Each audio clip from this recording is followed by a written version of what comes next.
My wife's best friend humiliated me at our wedding. She just laughed. You're lucky she settled for you. She sneered as my wife stayed silent. I didn't react. But 3 months later, she begged me not to ruin her life. I never thought my wedding day would be the moment I realized how much I was disrespected, not just by a so-called friend, but by the person who was supposed to stand by me. Let me give you some backstory. My wife, Sarah, and I had been together for 5 years before we got married. She was my best friend, my biggest supporter, and the person I thought I'd spend my life with. But there was always one issue in our relationship. Her best friend, Amanda. Amanda had been Sarah's friend since college, and from the moment I met her, I could tell she didn't like me. She wasn't outright rude at first, but she made these little comments, sarcastic jabs disguised as jokes. Every time I did something nice for Sarah, Amanda would find a way to downplay it. If I bought Sarah flowers, Amanda would roll her eyes and say something like, "Wow, real original." Next, you'd be writing her a love poem like some high schooler. If I surprised Sarah with a weekend trip, Amanda would sigh and say, "That's cute, but I bet he only did it because he screwed up and needed to get back in her good graces." At first, I ignored it. I figured she was just protective of Sarah. But over the years, it became clear Amanda wasn't just being protective. She wanted Sarah to think she could do better than me. Sarah always brushed it off. "That's just how Amanda is," she'd say. "She doesn't mean anything by it." I want to believe that. But then my wedding day came, and Amanda took things to a whole new level. The ceremony itself was perfect. For a brief moment, I actually believed Amanda had put her pettiness aside. She smiled in photos, toasted with everyone else, and didn't say a single word to me directly, which in hindsight should have been a warning sign. It was during the reception that everything fell apart. The best man had just finished his speech when Amanda took the mic. I wasn't expecting her to give a speech, but since she was Sarah's best friend, I figured it would be something sentimental, maybe a little funny. Instead, she looked straight at me, smirking. "Well," she said, her voice sickeningly sweet, "I have to admit, when Sarah told me she was getting married, I was shocked." People chuckled awkwardly. I shifted in my seat, suddenly uncomfortable. I mean, let's be honest, we all thought Sarah would end up with someone a little different. I felt my stomach tighten. What was she doing? She's gorgeous, smart, and could have had anyone. But hey, Amanda laughed. "I guess love makes people settle." Silence. I felt my hands clench under the table. Amanda kept going. "But hey, as long as you make her happy, I guess that's what really matters, right?" She winked at me, then turned to Sarah and added, "And if not, you know where to find me." Laughter. Not from everyone, just a few of Sarah's college friends, Amanda's crowd. But the worst part? Sarah just smiled. I waited for her to say something, to tell Amanda that wasn't okay. But she just took a sip of her drink and kept talking to one of her bridesmaids like nothing had happened. The rest of the night was a blur. I put on a polite smile, shook hands, took pictures, and got through it. But something inside me shifted. After the wedding, I tried to talk to Sarah about it. "She was just joking," she said, rolling her eyes. "You know how Amanda is." "No," I said, trying to stay calm. "She wasn't joking. She was humiliating me in front of everyone. And you didn't say a word." Sarah sighed. "You're overreacting." I wasn't going to start drama at our wedding. It wasn't just what Amanda said. It was the fact that Sarah let her say it.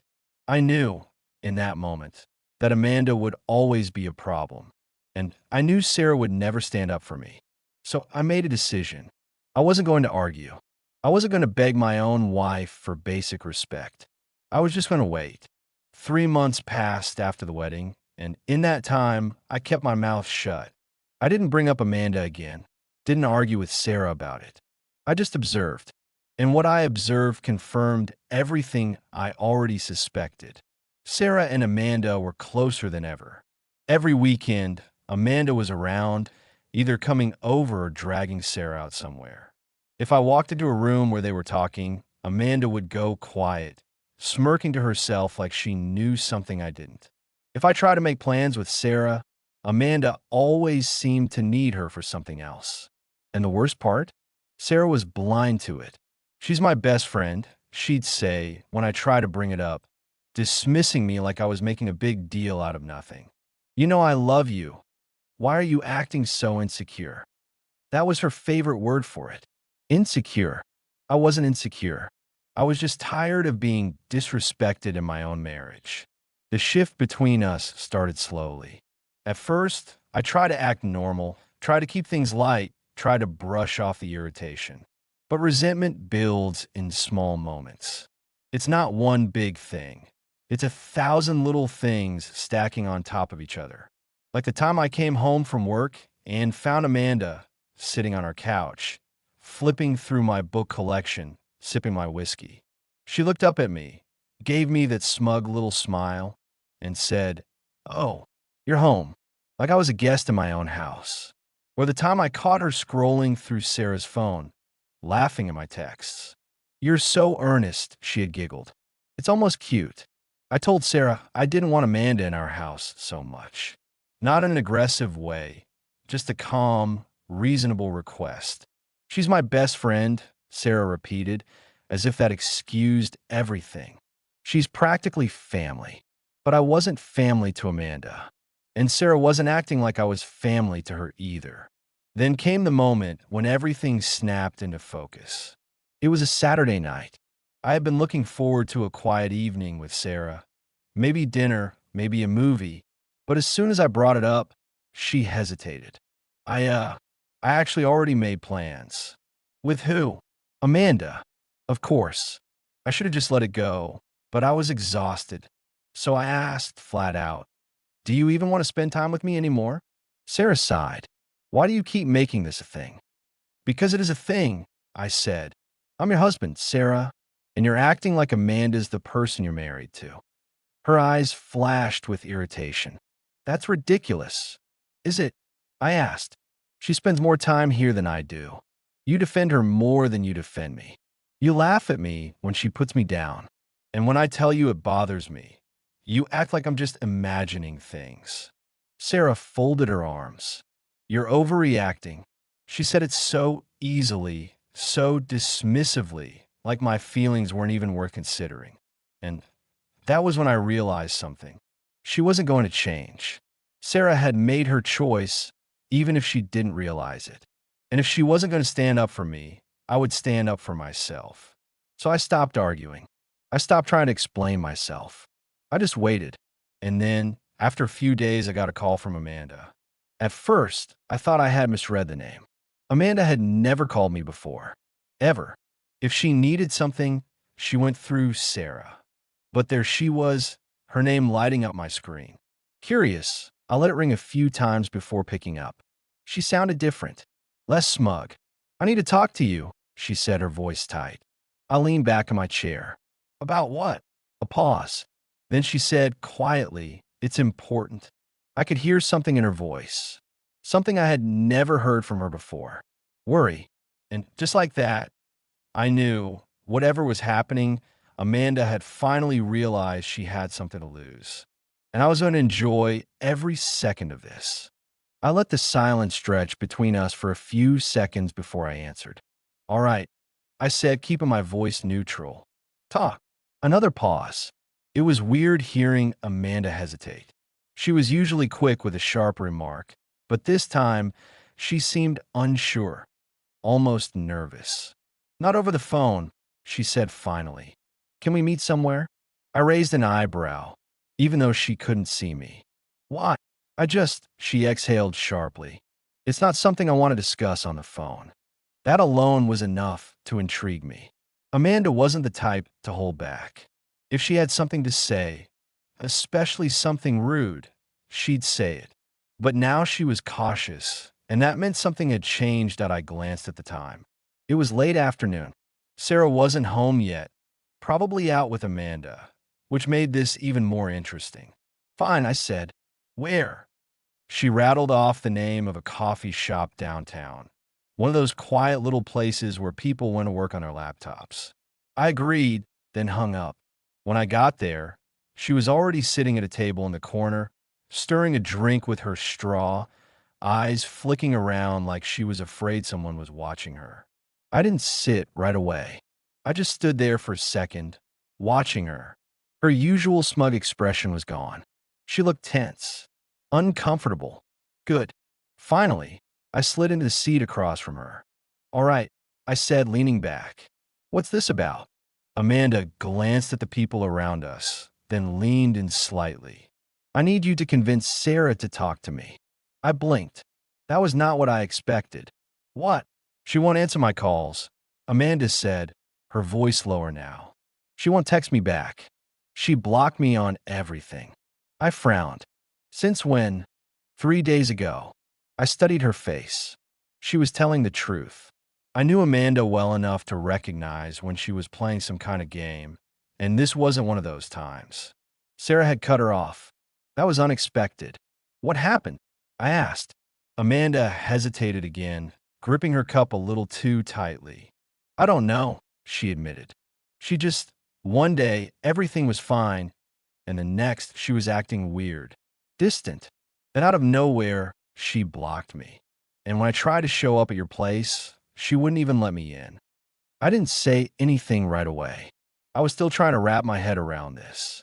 For months, Sarah had been glued to Amanda's side.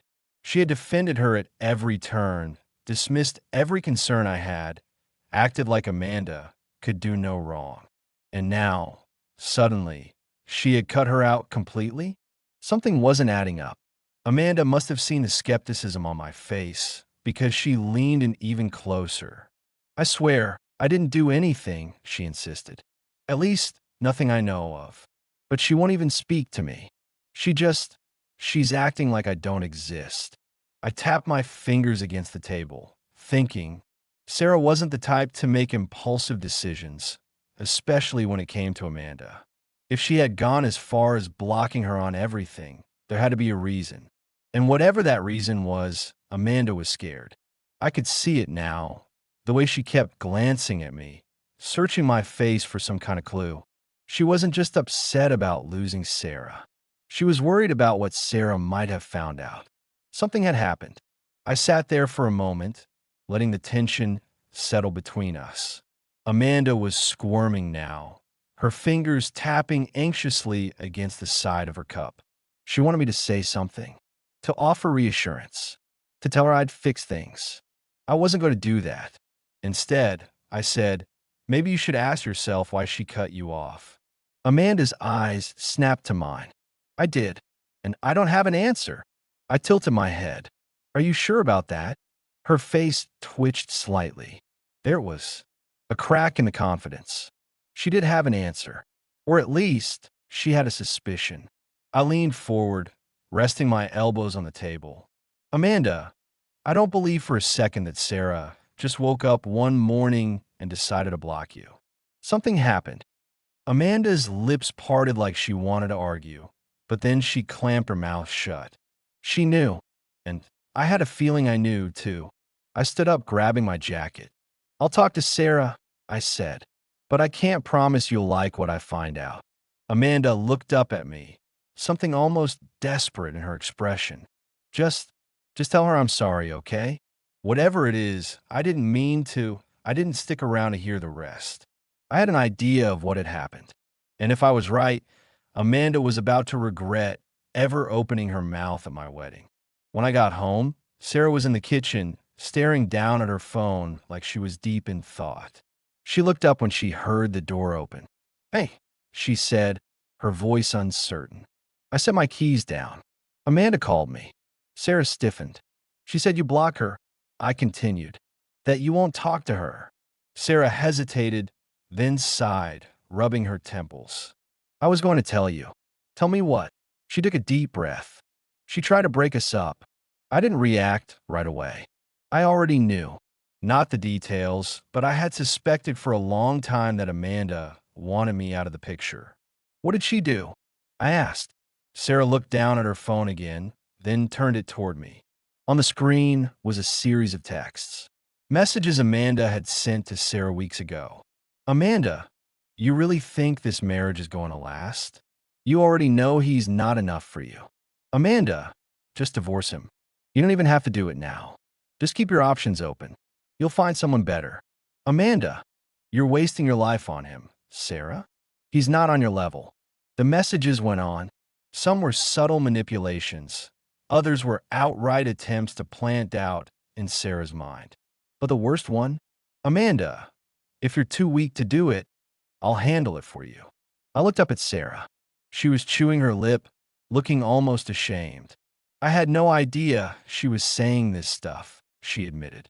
I never questioned the way she treated you because, I don't know, I guess I just assumed it wasn't serious.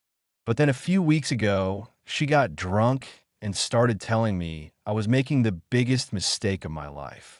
She said I should wake up and leave you before it was too late. She shook her head.